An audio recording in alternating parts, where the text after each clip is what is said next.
Good evening and welcome to TeenPact Network News. I'm your host, Tyler Shade. And I'm Krista Kaufman. This morning we began our first full day since the opening joint session, and the legislators and lobbyists were in full swing. Following up on a story from yesterday, BEC 011, or the marijuana bill, continues to be a hot topic, highly debated, and is anticipated to come up for debate tomorrow afternoon. Earlier today, our on-site reporters interviewed Senator Kathleen Sullivan from Florida about her views on this bill. I'm Anna Grisham with TeenPact Network News. I'm here with Senator Kathleen Sullivan, who's agreed to answer a few questions for us. Kathleen, can you tell us a little bit about what went on in the Senate room today? Yeah, so in the Senate room, we were debating a couple bills. One of them was mine. It was actually Sign Act 001. It actually was passed, which is basically making sure that illegal immigrants don't take jobs from Americans. So just making sure that they are indeed U.S. citizens before they are hired. Okay, and then can you tell us a little bit about your thoughts on the marijuana bill? Yeah, marijuana bill. Personally, I think it's great. And all you homeschoolers out there, it's not actually legalizing marijuana. It's just getting rid of the federal ban. So it's basically leaving it up to the states. So at the Perseverance Party, we're all about states' rights, smaller government. Let's leave it up to the states to decide for themselves whether they should legalize marijuana or not. Okay, and then how do you feel about some of the comments made by Representative Brand Butterbaugh on the same bill yesterday? Brand Butterbaugh. Interesting that you should bring him up. Personally, I think all of his comments on the bill are null and void. I personally think this bill is great. I've been, again, as the party leader, as Perseverance Party in the Senate, I think this is a great bill. It should totally pass. I just don't agree with any of Representative Butterbaugh's points at all. All right, well, thank you for your time. Thank you. It seems that Senator Sullivan has a few targeted points against Representative Butterbaugh. While the legislators obviously have a variety of different opinions, if the bill passes through the House and Senate, President Fitzpatrick will be the man to watch as the decision and future of this bill will be in his hands. In an exclusive interview this afternoon, President Fitzpatrick shows that the decision is already made. Coming up after our break.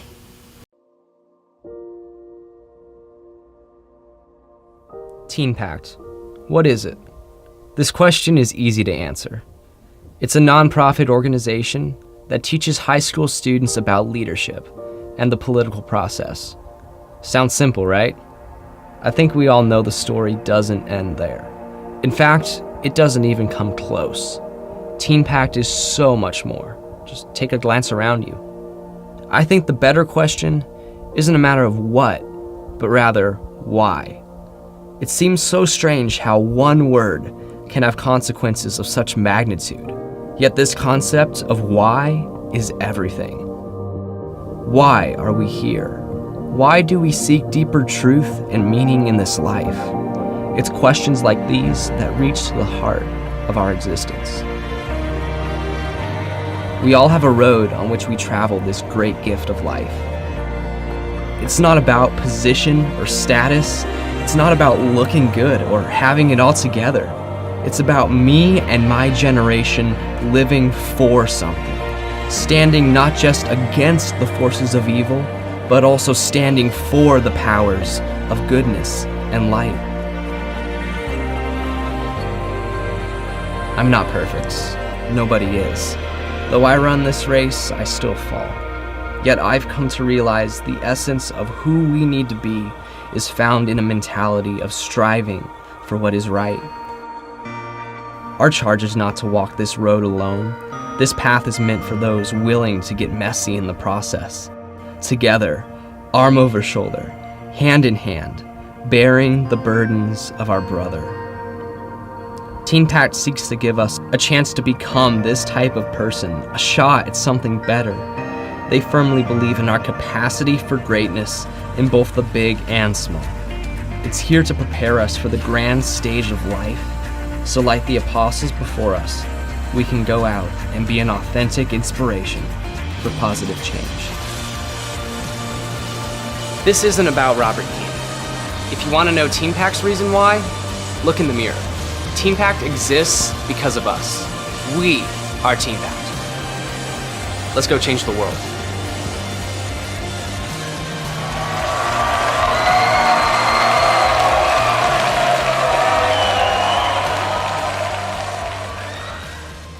Jeremiah, earlier today, you and I were having a conversation, and you alluded to, we were talking about the marijuana law, and your sort of stance on that and how you responded across your desk. And we're looking to include that in the broadcast because you shared a little bit more about that. Oh yeah, for sure. While I'm not passionate about marijuana and the content of the bill itself, I'm very passionate about returning rights to states, giving the states more power to shrinking the federal government, and this bill does accomplish that. While there may be other bills that I'd definitely be in favor of, if they also accomplish this, that'd be awesome. But for right now, the marijuana bill, BEC 011 is going to be the bill that returns that right to the states, which I believe is a super important thing that we need to accomplish this week. So if that bill crosses your desk in the next few days, will you absolutely sign it? I'm definitely looking forward to signing that bill in the future once it's passed. I mean, unless there's serious change and somebody comes and drastically changes my mind or really an act from God, I definitely plan on signing that bill. So it's in its current state, you are signing that bill? In its current state, yes sir, I am a fan of signing that bill. Thank you very much. Yes sir. Well, President Fitzpatrick has made his intentions very clear, so it's now up to the legislators for whether or not they pass or fail this bill in the upcoming session. Moving on to tonight's other piece of news, a number of the legislative parties appear to be struggling to unite behind a common goal. The Compassion Party in particular seems to be struggling, as one representative, Thomas Curo of New York, walked from the party today and now identifies himself as an independent, although he seems to lean towards the Perseverance Party if he had to make a choice. In talking with the Compassion Party whip Seth Wyatt, he claimed that the party's unity was no problem, but Curo said that the opposite in talking with us, saying that he doesn't agree with the party's position and he wants to influence them to change their platform. However, the Compassion Party actually isn't the only one struggling, and House Whips Carissa Gold and Cicely Holmes drive that point home for us. As a Perseverance Party whip, how do you feel about Benjamin Sullivan going behind your party's back and voting nay on the Obamacare Repeal Act? Yeah, that was all total buns. Literally, we elected him to be our Speaker of the House for a reason so that he'd stick with us through the important bills like the Obamacare Repeal Act, and he totally went behind our backs just to further his own agenda. Do you think that affected the unity of your party as it has been the Compassion Party?